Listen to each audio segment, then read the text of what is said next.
Pippa hurries up, I'm starving. Me too.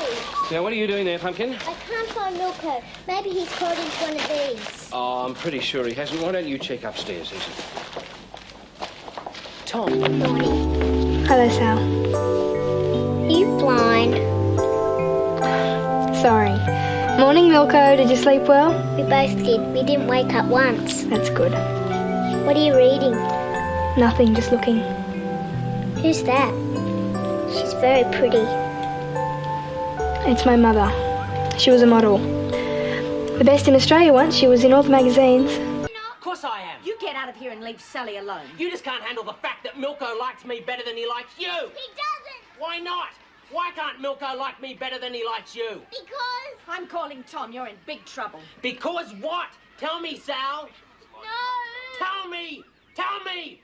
Because he doesn't exist! That's why Milko can't be your friend because there's no such person!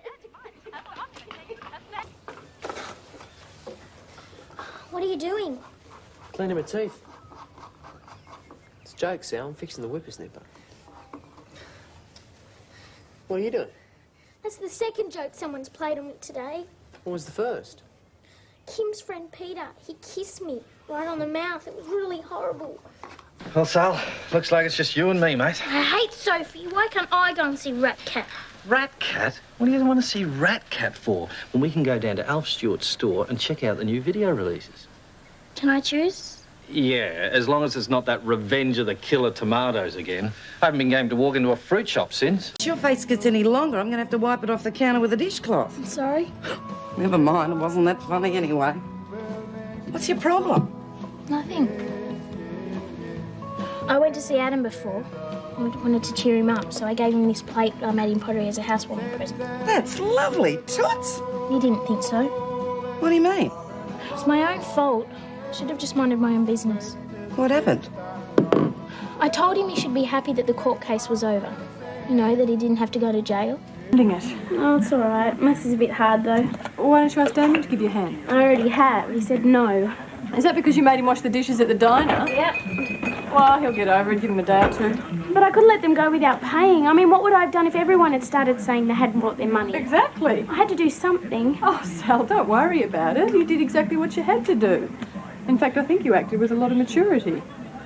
You're not really my little girl anymore, are you? So what am I going to do when my little girl becomes my big girl? Oh, I'm never too big for a hug, though. What about Commandant Ross? He thinks I'm at the surf club. Cool. I've got an idea. Hey, what are you doing? What's it look like? Come on, let's dance. Yeah, come on. Bang your head. Yeah, come on. Oh, like this? Yeah. A bit more. Yeah, so do I, though. Don't you know how to knock? I did. Gus, you obviously weren't hearing me. Could you go outside, please? Pippa, I'm not a child. Outside, Sally, now, please.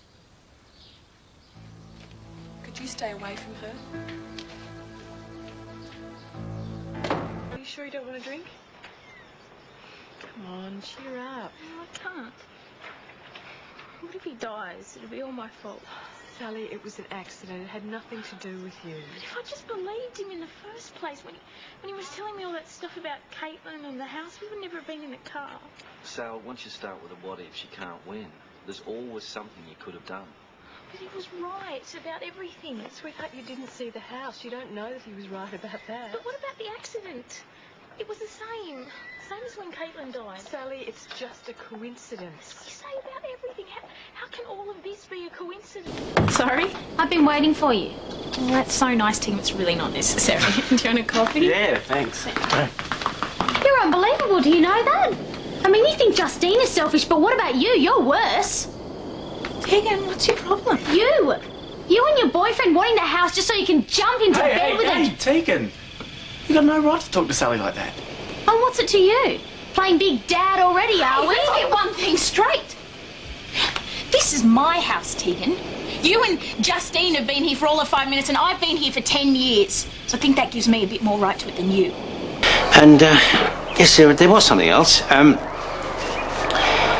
When a young girl, such as yourself, sets out to become a teacher, the last thing you need is added pressure placed upon you. I mean, taking on a new career is quite difficult enough without, Without? well, without the added strain of teaching at a school where not so long ago you were a student yourself. So you don't want me to apply for the position here? Is that what this is all about? You don't like the way I do things, and you don't want me here? Now, Sally, you're taking all this far too personally. All I'm saying is you don't want to put yourself in a position where the students can take advantage of you. Look, I know it took a while for me to get the hang of things, but I really feel like I'm getting somewhere now. Like something's just clicked and I know what I'm doing. Oh, Mrs. Stewart. A special delivery for Miss Sally Fletcher. Surprise! How's my favourite sister? You should have called. Oh, what? Missed that look on your face? She got you there, Sal. It was a beauty. Did you organise this? No, not guilty. If you've got any complaints, you talk to Don. Oh, Mr. Fisher. Yeah, I'll just stick these through the back, eh? Oh, thank you, Alf. So Mr. Fisher called you? Oh, can you imagine my surprise when Ben tells me Flathead is on the phone? Harley. Well, honestly, Sal, it should have been you. I didn't want to worry you. Well, that is the most ridiculous thing I've ever heard. I'm your big sister. I'm supposed to worry. I'll get out of your road and let you two catch up, eh? I'll see you later. Thanks again, Alf. Sorry. Now, Sal, I think you need a little bit of light in here. Okay, that is better. All right, looks like you need another cuppa. You still take sugar? Yeah. All right, you go and have a shower. I'll put the kettle on and I'll have a cup of tea ready for you when you get home. You're just perfect. Just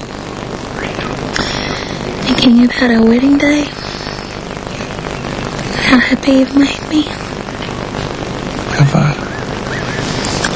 A lot of people get their whole lifetime together and have half of what we've got.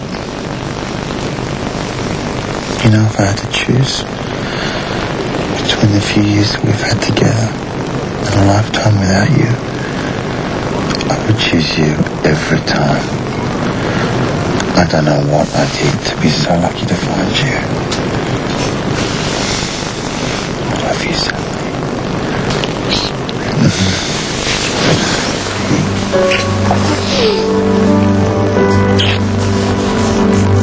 Can you just please just let her go, all right? I will do whatever you want. Rocco died because he couldn't kill you. So now I'm here to finish the job for him. Well, Rocco was a wonderful person. I miss him too. Shut up. How can you say that? You're the one who got into his head. You made him gutless. You're the reason he's not here today. We were brothers. And you took him away from me. You, no one else. Johnny, Rocco wasn't anything like you. He wasn't cut out for life in a gang or a life of violence. He wanted to learn and he wanted to better himself and be a good person. The gang, as you put it, was his family. And he loved us. No, he didn't. He loved you, Johnny. He only ever did any of those things because you wanted him to. When he lived here with me, you were all he ever talked about. All he ever did was look up to you. He was desperate to please you. And he was supposed to kill you for me. And it was a test, and he failed because you got in his head. He tried, didn't he? He didn't want to hurt me, but he was prepared to. And why? Because of you. Because you were his brother. Please. Johnny, this is not the way to eradicate your pain. Please just put the knife down and we can talk about this and we can sort something out.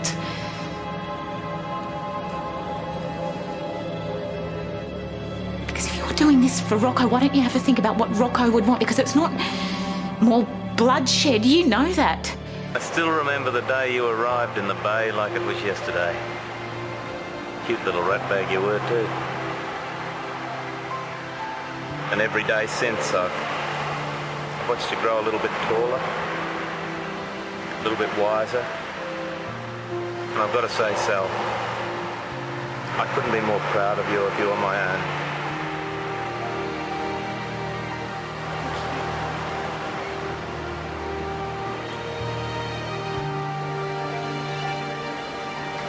I'm going to miss you the most, Mr. Stewart. Do us a favour, will you? Call me Alf, just this once. I've always to be Mr. Stewart to me, Elf. You need a hand with that, Mr. Stewart. Sally Fletcher, what the flaming hell are you doing back in the bay? Oh, it's good to see you. And look at you, Pip. You've grown a foot. How are you, darling? Welcome back.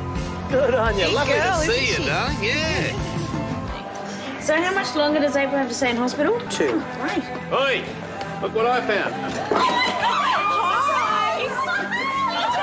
The place looks great. My darling, look at you, brother. So good to see you, Mum. Look at you. Oh, how's Thailand treating you? Good. Mr. Stewart, did you know about this? No, he didn't know anything about it. We wanted it to be a surprise. Well, it is a surprise.